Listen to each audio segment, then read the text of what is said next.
उन्होंने जाति सूचक शब्द भी पुलिस के सामने बोले हैं और पुलिस मूक दर्शक बनकर खड़ी रही। क्या जाति सूचक शब्द उन्होंने इस्तेमाल किया? उन्होंने ये बोला कि इस साले चमार की मूर्ति जो है तुमने यहाँ पे लगा दी है, हमको यहाँ पे गंगा जल छिड़क के इसको पवित्र करना पड़ता अपनी जगह को। इस साले की मूर्ति तुमने लगा दी है, तुम बार बार यहाँ आते हो और हमारी जगह जो है अपवित्र हो जाती है।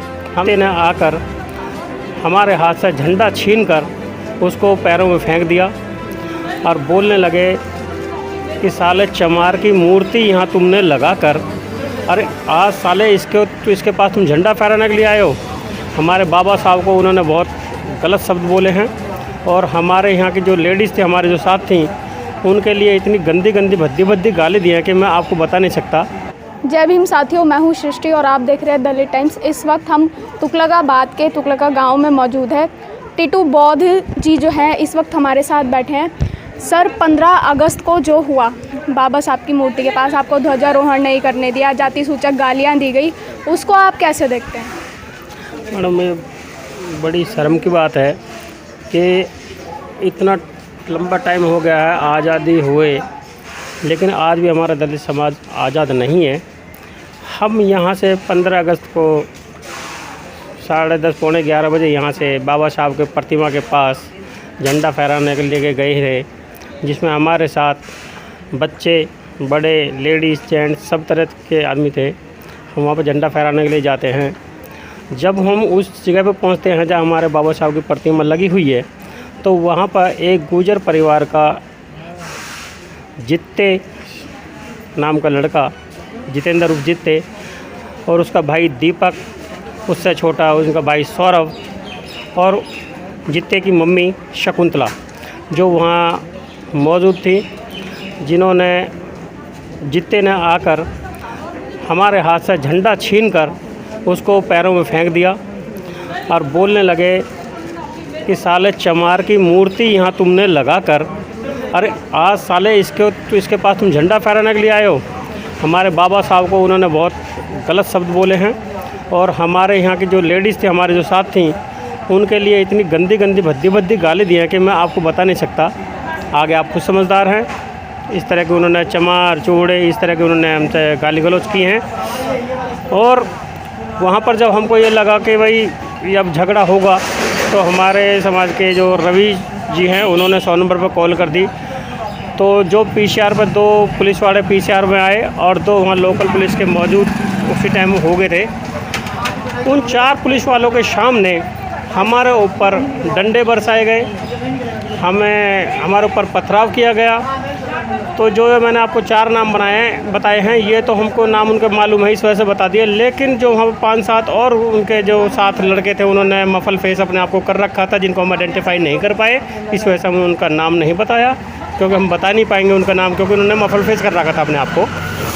तो उन्होंने जाति सूचक शब्द भी पुलिस के सामने बोले हैं और पुलिस मूक दर्शक बनकर खड़ी रही। क्या जाति सूचक शब्द उन्होंने इस्तेमाल किया? उन्होंने ये बोला कि इस साले चमार की मूर्ति जो है तुमने यहाँ पे लगा दी है, हमको यहाँ पे गंगा जल छिड़क के इसको पवित्र करना पड़ता अपनी जगह को। इस साले की मूर्ति तुमने लगा दी है, तुम बार बार यहाँ आते हो और हमारी जगह जो है अपवित्र हो जाती है।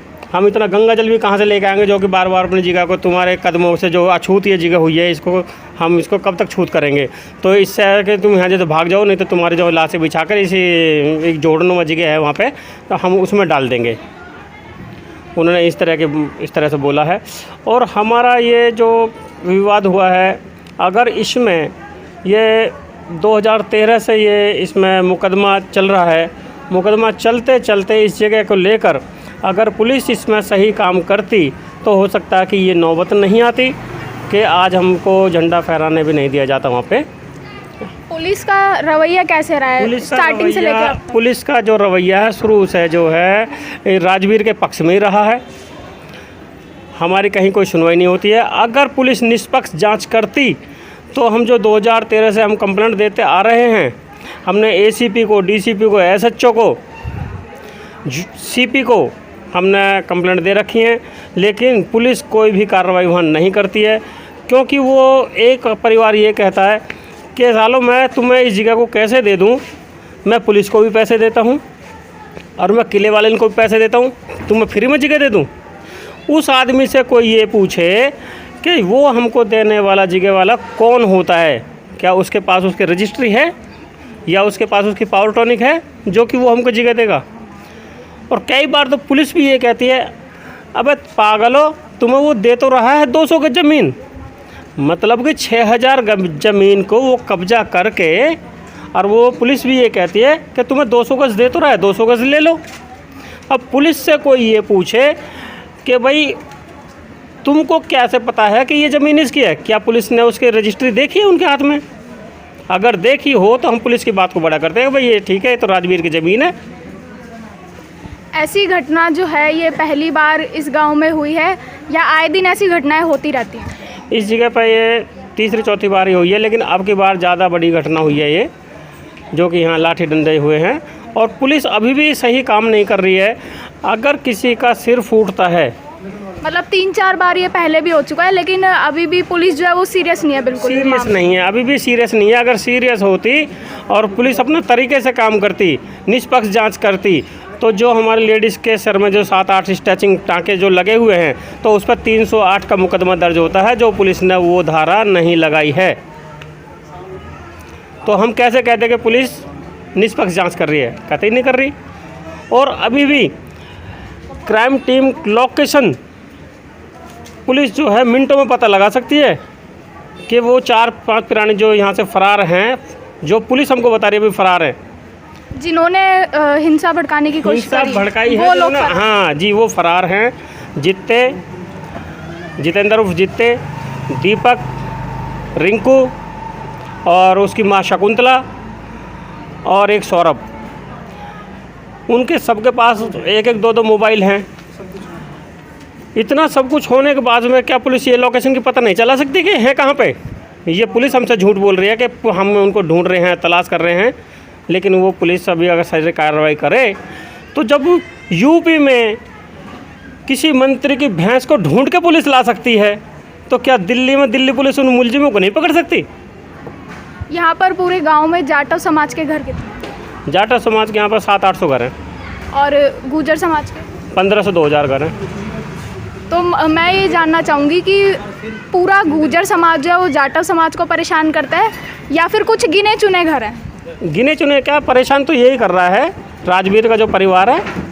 राजवीर मतलब ये एक परिवार, बाकी कोई ऐसा नहीं है। सबसे भाईबंदी ठीक है, कोई ऐसी दिक्कत नहीं है। सिर्फ यही परिवार हमको परेशान कर रहा है कि ये कहता है कि ये ज़मीन मेरी है। अगर ये मेरी है तो 18 सितंबर 2013 को इसने जो है एसडीएम कालका जी को एफिडेविट पेपर पे ये लिख के दे रखा है कि मेरी इस ज़मीन से कोई मतलब नहीं है, मेरी ये ज़मीन नहीं है, ना ही मैं इस पर कब्जा करूँगा।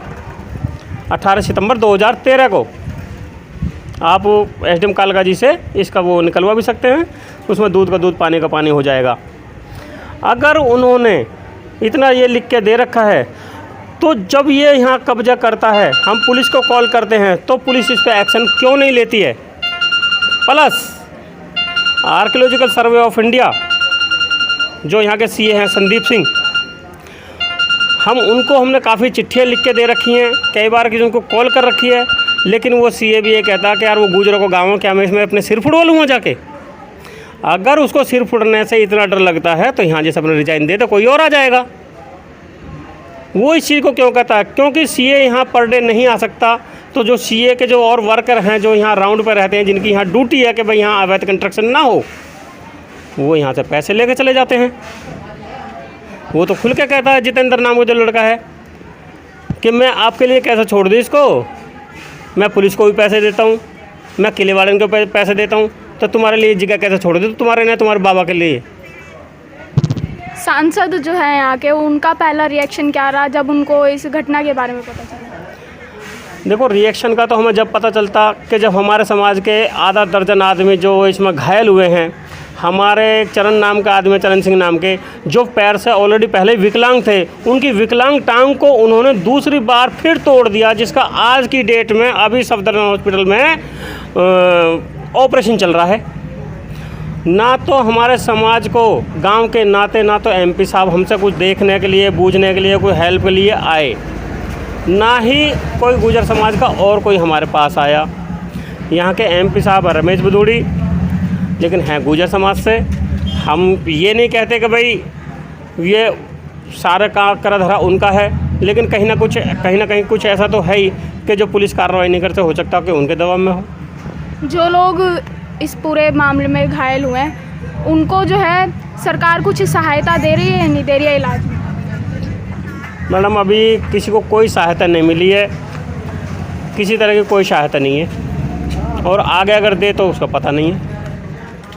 अगर पुलिस कोई कार्रवाई नहीं करती है इस मामले को लेकर तो आपका अगला कदम क्या होगा?